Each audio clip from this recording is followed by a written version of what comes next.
can't stay. The children are there all alone. Now, you just lie back and relax. The children are all right. They'll be sick tomorrow. I know they will. Tommy was sniffling this afternoon. I nearly forgot. I've got to get the spoons. What spoons, Mrs. Thomas? For the club. They're meeting tomorrow, and I promised to bring the spoons. Oh, no, really, I can't stay. There are so many things. Now, you just lie back and relax. Someone else can do all those things.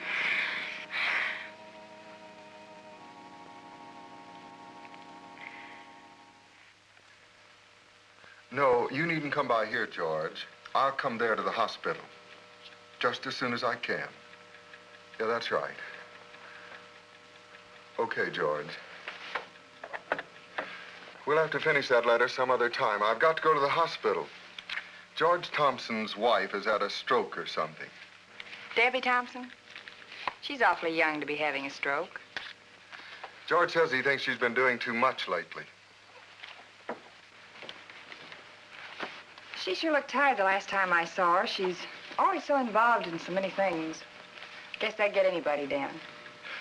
I'm not sure that's what's wrong with Debbie. After all, she hasn't been doing any more than a lot of people. In fact, not as much as some. I'll be at the hospital anyway if you want to reach me. Yes, Dr. Goodrich.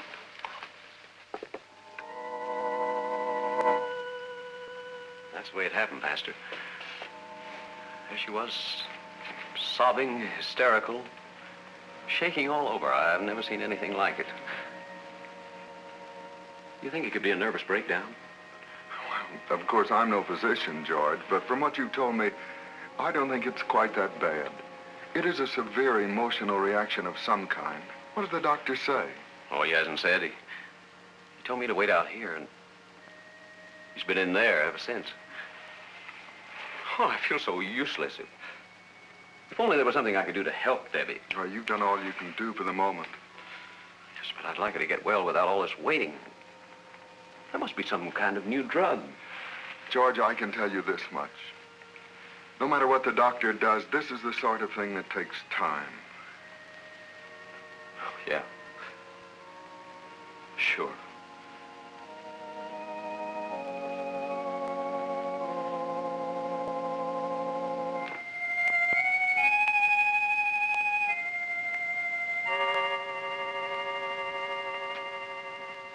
I get ahead of myself sometimes. Rushing, you mean? Oh, it seems like I get so far behind I have to keep rushing. Debbie? And you too?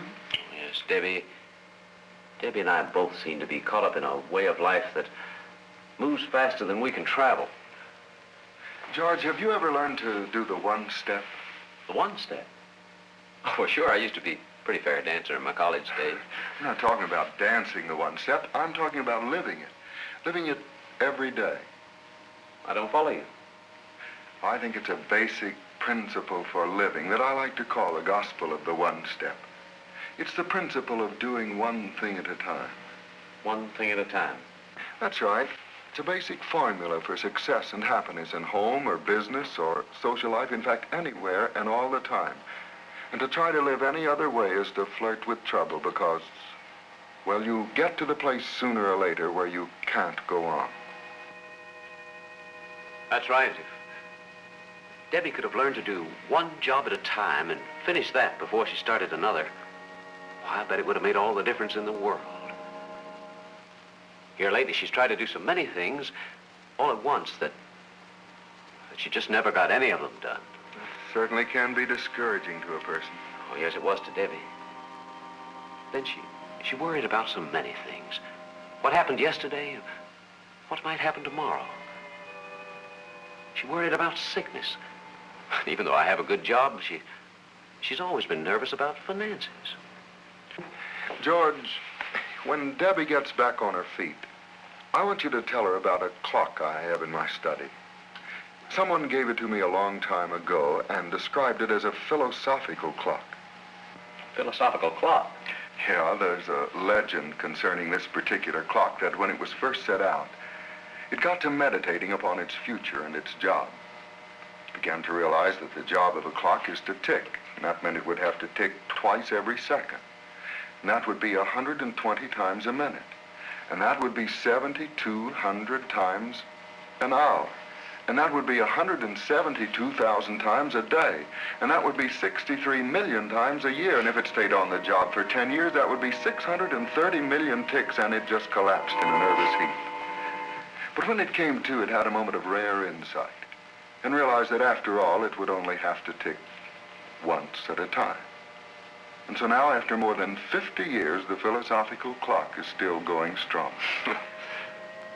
Yeah, but that's only a clock, a mechanical thing. What I need to do is to find the answer to the problem of managing my life. Sure, I know it's only a clock, George, but it had the answer to the problem of managing life. To tick once at a time. With us, that's one day at a time, one thing at a time. It's the only way to the inner mastery that every one of us would like to have. God's made us strong enough to bear anything, any trouble, any burden, one day at a time. If Debbie can only learn to live by this philosophy, she'll worry a lot less. And so would I, if I could learn to live like that. You know, I don't think that any one of us will ever be called upon to shoulder any burden that is beyond us, and we can manage any job which confronts us if we learn to do it one step at a time. One step at a time. Yes, that's all Debbie needs to know. That's all any of us need. If I can just remember to tell her what you've told me, and if I can remember it myself. I've got something I think will help you to remember it. You see this little card? I want you to take it, George. Keep it with you all the time. Read it over several times each day until you're sure you won't forget what it says, until you're sure you're living by those simple rules. It's all here. Oh, yes, I can follow this.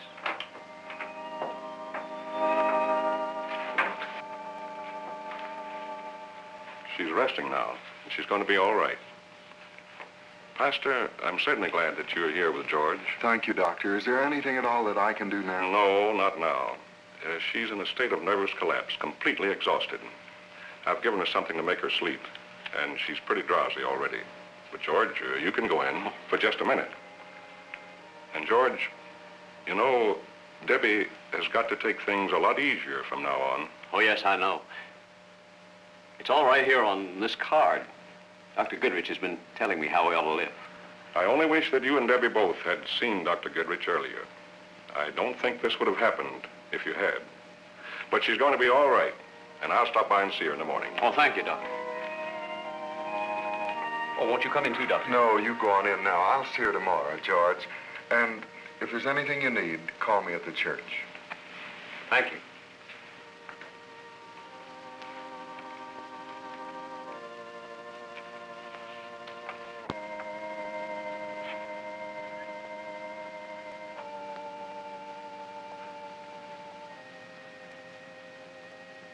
Hello, sweetheart.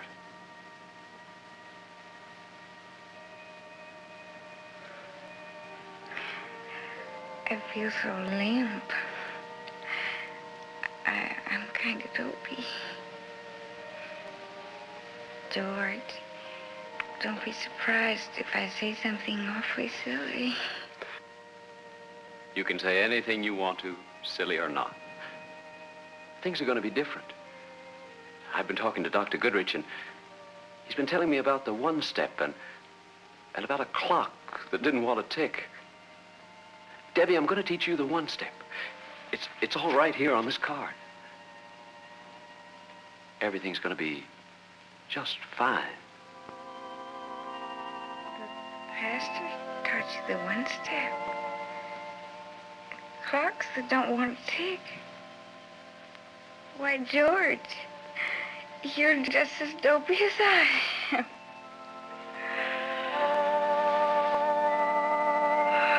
Well, if you want to teach me how to dance, I don't mind.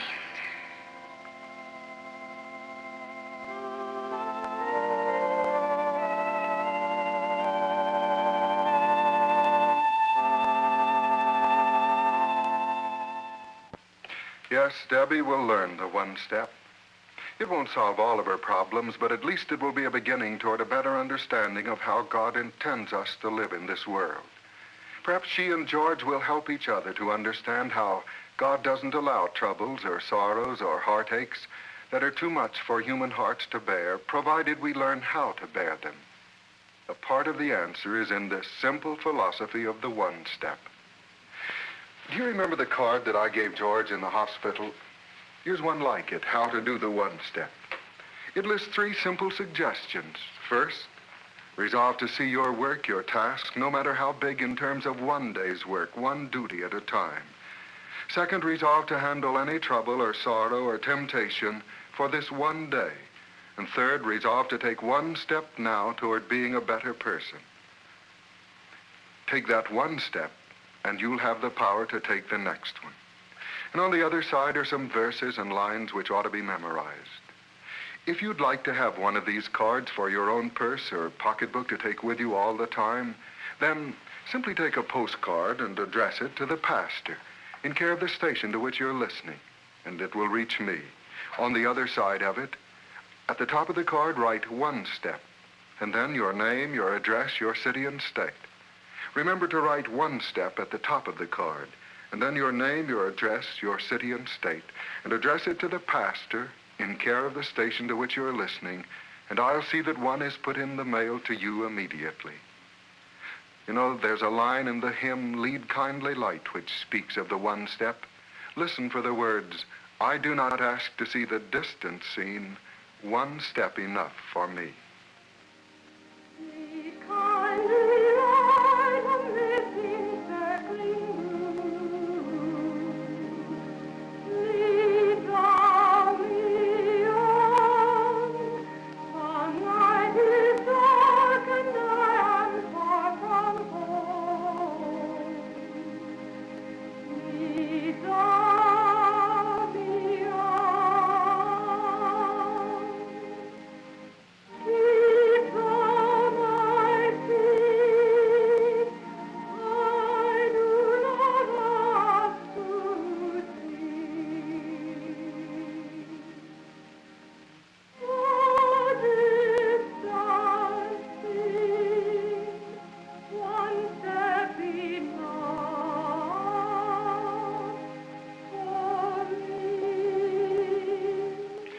In his words and in the way that he lived, I think Jesus defines this gospel of the one step. Perhaps he put it best here in these words from the Sermon on the Mount. Do not be anxious for tomorrow will be anxious for the things of itself. Let the day's own trouble be sufficient for the day.